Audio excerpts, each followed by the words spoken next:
അത് ഹൈക്കമാൻഡാണ് തീരുമാനിക്കേണ്ടത്, ഞാനല്ല തീരുമാനിക്കേണ്ടത് കേട്ടോ. പിന്നെ വ്യക്തിപരമായി നമുക്ക് അഭിപ്രായം ഉണ്ടാവും, അത് നിങ്ങളോട് പറയേണ്ടതല്ല, സ്വകാര്യം പറയേണ്ട കാര്യമാണ്.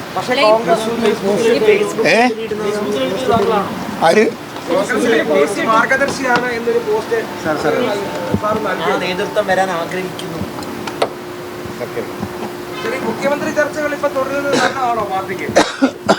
മുഖ്യമന്ത്രി ചർച്ചകൾ തുടരുന്നത് ഇപ്പോൾ ഫലം വരുന്നതിന് മുമ്പ് പാർട്ടിക്ക് നല്ലതാണോ?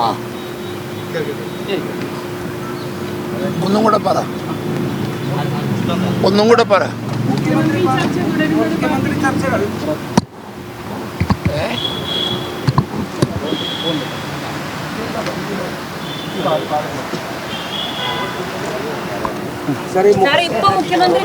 മുഖ്യമന്ത്രി ചർച്ചകൾ നടക്കുന്നത് നല്ലതാണോ? ഫലം വരുന്നതിന് മുമ്പുള്ള ചർച്ചകൾ, ഫലം വരുന്നതിന് മുമ്പ് ചർച്ച നടത്തിയിട്ട് കാര്യമില്ലല്ലോ.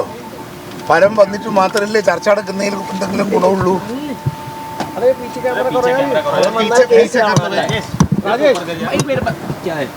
മൈക്ക്